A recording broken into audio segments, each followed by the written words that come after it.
ഒരുക്കങ്ങളൊക്കെ നന്നായിട്ട് പോകുന്നു.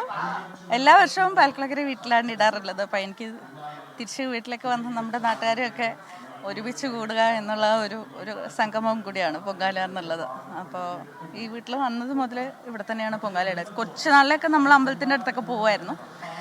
അതിനുശേഷം ഇപ്പം നമുക്ക് ഒരു 10 കിലോമീറ്റർ വൃത്തളവിൽ നമുക്ക് പൊങ്കാല ഇടാനുള്ള ഒരു സംവിധാനങ്ങൾ ഒരുക്കുന്നുണ്ടെന്നുള്ളത് കൊണ്ട് തന്നെ അതായത് വീട്ടിലിടുക എന്ന് പറയുന്നത് നമുക്ക് ഏറ്റവും ക്ഷേത്രത്തിലേക്ക് പോയിരുന്നോ വലിയ തിരക്കാണ്. ഇന്നലെ പോയിട്ടുണ്ടായിരുന്നു. കഴിഞ്ഞ വർഷത്തെക്കാളും കൂടുതൽ തിരക്കാണെന്നാണ് അനുഭവപ്പെട്ടത് ശരിക്കും. അപ്പോൾ പക്ഷെ എല്ലാവരും വളരെ എന്താ പറയുക സംയമനം പാലിച്ച് പോകുന്നുണ്ടെന്നുള്ളതാണ് ഒരു വലിയ കാര്യം. അപ്പോൾ ജനങ്ങളുടെ ആ ഒരു സഹകരണത്തിന് പറയുന്ന സാഹോദര്യത്തിന് ശരിക്കും ഒരു വലിയൊരു ഹാറ്റ്സ് ഓഫ് എന്നാണ് എനിക്ക് തോന്നുന്നത്. പ്രത്യേകിച്ചും സ്ത്രീകളാണ് ഇത്രയും പേരെന്നുള്ളത് കൊണ്ട് തന്നെ എനിക്ക് തോന്നുന്നു വളരെ ശാന്തരായി എല്ലാവരും പോകുന്നുണ്ട്. അപ്പോൾ ഒരുപാട് പേര് കുറച്ച് മണിക്കൂറുകൾ നിന്നു എന്നുള്ള കഥയൊക്കെ എന്നോട് പറയുന്നുണ്ടായിരുന്നു, അനുഭവങ്ങളൊക്കെ പറയുന്നുണ്ടായിരുന്നു. പക്ഷെ അതിലൊന്നും ഒരു ദുഃഖമല്ലായിരുന്നു കണ്ടത്, അതിലും ഒരു നിർവൃതിയാണ്, വിശ്വാസത്തിന്റെ ആനന്ദമാണ്. അതെ, തീർച്ചയായിട്ടും ഒരു ആനന്ദവും നിർവൃതിയൊക്കെയാണ് ആളുകളിൽ കൂടുതൽ കാണാൻ സാധിച്ചത്.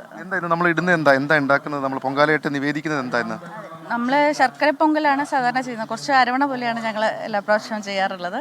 അപ്പോൾ അത് തന്നെയായിരിക്കും ഞങ്ങൾ കുടുംബത്തിലൊരു പൊങ്കാല എന്നുള്ള രീതിയിലാണ് സാധാരണ ചെയ്യാറുള്ളത്. അപ്പോൾ അമ്മയും ഞാനും എല്ലാവരും കൂടെ ചേർന്നിട്ട് ഒരു പൊങ്കാലയാണ് വെക്കാറുള്ളത്. പിന്നെ തെരളയും കൂടെ ചെയ്തിട്ടുണ്ട് ഇപ്രാവശ്യം. അപ്പോൾ രണ്ടുമായിരിക്കും ഇക്കുറി. അപ്പോൾ കുഞ്ഞിനെയൊക്കെ കൊണ്ടുവന്നിട്ടുണ്ട് എല്ലാവരും. പക്ഷെ മകനെ വിളിച്ചാൽ എനിക്കൊന്നും വരത്തില്ലെന്ന് തോന്നുന്നു, അതുകൊണ്ടാണ് വരില്ല, ക്യാമറ കണ്ടാൽ വരില്ലേ ഇപ്പോൾ. അതുകൊണ്ട് പക്ഷേ ഇപ്രാവശ്യം ഞാനിപ്പോൾ രാവിലെ വരുമ്പോഴും തന്നെ റോഡരികിലൊക്കെ എല്ലാവരും ഇങ്ങനെ വളരെയധികം ഒരു ധൃതിയില്ലാതെ വെപ്രാളമില്ലാതെ എല്ലാവരും സമാധാനപൂർവ്വം ഇരിക്കുന്നതായിട്ടാണ് ഞാൻ കാണുന്നത്. അപ്പം അതൊരു ഇപ്രാവശ്യം ഒരു വലിയ മേന്മയാണെന്ന് എനിക്ക് തോന്നുന്നു. പ്രതിസന്ധിയായിട്ട് വെയിലുണ്ടെങ്കിൽ കൂടി ആളുകളൊക്കെ ഇപ്പം ഏതാണ്ട് സെറ്റ് ബാക്ക് ചെയ്തിട്ടുണ്ട്. അതെ അതെ അതെ, അതിന് തയ്യാറെടുത്തുകൊണ്ട് തന്നെയാണ് ആളുകൾ വരുന്നതെന്നാണ് എനിക്ക് തോന്നുന്നത് തിരുവനന്തപുരത്തേക്ക് വരുമ്പോൾ.